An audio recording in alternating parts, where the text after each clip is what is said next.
राहुल गांधी एक बहुत ही गलत इंसान है, ये हम सब जानते हैं। और ये मैं इसलिए बोल रहा हूँ क्योंकि मैं इस वीडियो में कोई भी वाटर बाउटरी नहीं चाहता हूँ कि आगे चलकर ये कोई बोले कि ये राहुल गांधी को सपोर्ट करता है या फिर राहुल गांधी ने तो गलत काम किया है, तुम उनको क्यों नहीं बोलते हो। ऐसा बिल्कुल भी नहीं होगा इस वीडियो में। अब बात करते हैं मेन मुद्दे की, और मेन मुद्दा ये है कि जो लोग झारखंड का सपोर्ट कर रहे हैं, कुछ लोग जो झारखंड का सपोर्ट कर रहे हैं, वो ये कह रहे हैं कि दिल्ली का प्रोटेस्ट गलत था। उनके लिए दिल्ली का प्रोटेस्ट गलत साबित करना ज़्यादा इंपॉर्टेंट है झारखंड के प्रोटेस्ट को सपोर्ट करने से। झारखंड को प्रोटेस्ट को सपोर्ट करना दिल्ली के प्रोटेस्ट को गलत बताना नहीं है, बल्कि ये है कि हम हेमंत सोरेन का रेजिग्नेशन मांगे, बल्कि ये है कि हम वहाँ पर जो पेपर लीक या फिर वहाँ पर जो पेपर मिसमैनेजमेंट है हम उसकी बात करें, हम उसके लिए अकाउंटेबिलिटी मांगे। वहाँ पर प्रोटेस्ट का मतलब ये है। पर फिर भी लोग दिल्ली के प्रोटेस्ट को गलत साबित करने में लगे हुए हैं, पता नहीं क्यों। पर चलिए आगे चल के उसकी बात कर लेते हैं। उनके ऊपर कई एलिगेशंस लगाए जाते हैं दिल्ली प्रोटेस्ट के ऊपर, और उसमें से सबसे बड़ा एक एलिगेशन ये लगता है कि वहाँ पर आज़ादी के नारे लगाए जा रहे थे। तो हमको सबसे पहले ये समझने की ज़रूरत है कि आज़ादी के नारे असल में है क्या। आप पहले ये वीडियो देखिए। किस आजादी की बात कर रहे हैं? हमको बेरोजगार से आज़ादी चाहिए, हमको ऐसे लगातार होते हुए पेपर लीक से आज़ादी चाहिए जिसके वजह से स्टूडेंट्स को सुसाइड करना पड़े। यहाँ पर आज़ादी देश से नहीं है, यहाँ पर आज़ादी का मतलब है हम आज़ादी मांग रहे हैं भ्रष्टाचार से, हम आज़ादी मांग रहे हैं जातिवाद से, हम आज़ादी मांग रहे हैं उस पेपर लीक से, हम आज़ादी मांग रहे हैं उस बढ़ते क्राइम से। तो ये एकदम भी बेबुनियादी आर्ग्यूमेंट है कि वहाँ पर आज़ादी के नारे लगाए जा रहे हैं, क्योंकि यहाँ पर देश से आज़ादी की बात हो ही नहीं रही है।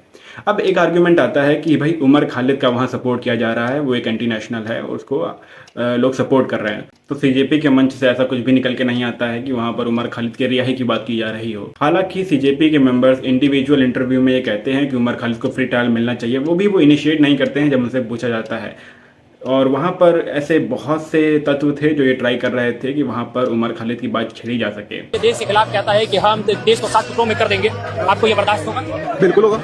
देश को 7 टुकड़ों में बर्दाश्त कर लेगा? बिल्कुल कर लेंगे। जब ये आदमी बहुत ज्यादा ट्रोल होने लगा तो अभिजीत अय्यर का एक स्टेटमेंट सामने आया। ये एक राइट विंग अकाउंट है और ये खुद एक्सेप्ट कर रहे हैं कि इन्होंने ही मयंक को वहाँ भेजा था ऐसी बातें और नारेबाजी करने के लिए। ये आदमी राइट विंग से ही है, लेकिन खुद के ही स्टेटमेंट की वजह से ये अपने ही लोगों से ट्रोल हो गया। उमर खालिद और फिर उमर खालिद के साथ उमर खालिद को अपना बाप मानने वाले तो अब बात ये आती है कि उमर खालिद जैसे लोगों का ट्रायल लेना ही क्यों है। क्योंकि देखिए, अगर वो एंटी नेशनल है तो उसको जल्दी से जल्दी ट्रायल लेकर उसको फांसी की सज़ा दे दी जाए। मैं भी ये चाहता हूँ कि अगर वो एंटी नेशनल है तो हमारे देश से एक एंटी नेशनल कम हो, उसको फांसी की सज़ा दी जाए अगर वो गिल्टी है।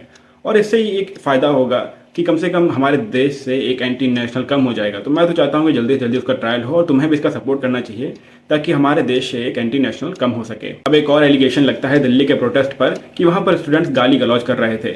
देखो, इसका समर्थन मैं नहीं करता हूँ। ये एक चीज़ है जो मैं कभी मानता हूँ कि ये कमी है और स्टूडेंट्स को गाली गलौज नहीं करना चाहिए। अब लेकिन ये बात भी वो लोग कह रहे हैं जो बात बात पर गाली देते हैं। भारत का ऐसा कौन सा कोना नहीं है जहां पर गाली नहीं दी जाती है। हर एक कोना भारत का ऐसा है जहां पर कोई ना कोई तरीके की गाली दी जा रही है। पर फिर भी मैं ये कहता हूं कि ये करना जो भी है वो गलत है। पर इसकी वजह से पूरे प्रोटेस्ट को गलत कह देना ये बिल्कुल ही सही बात नहीं है। इससे आप प्रोटेस्ट को डिस्क्रेडिट नहीं कर सकते हो। फिर एक एलिगेशन और आता है कि सोनम वांगचुक वहां पर जो एक प्रोमिनेंट लीडर थे वो एक एंटी नेशनल थे।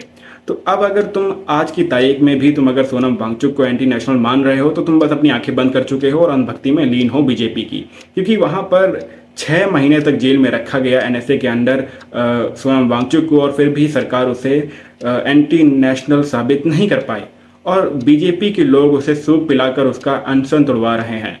तो इसका मतलब है कि क्या बीजेपी एंटी नेशनलिस्ट पार्टी है? नहीं, ऐसा नहीं है। और ना ही सोनम वांगचुक एंटी नेशनल हैं। कोई भी ऐसा कोई साबित नहीं किया गया, और जितने भी पुराने एलिगेशन थे उनको डिबंक करा जा चुका है न जाने कितनी बार। अब आता है सबसे पुराना वाला एलिगेशन जो हर एक प्रोटेस्ट में लगता है, जो बीजेपी के अगेंस्ट होता है कि फंडिंग आ रही है बाहर से, चाइना से फंडिंग आ रही है, पाकिस्तान से फंडिंग आ रही है और यूएसए से फंडिंग आ रही है। तो इसका तो खैर तुम ये वीडियो ही देख लो।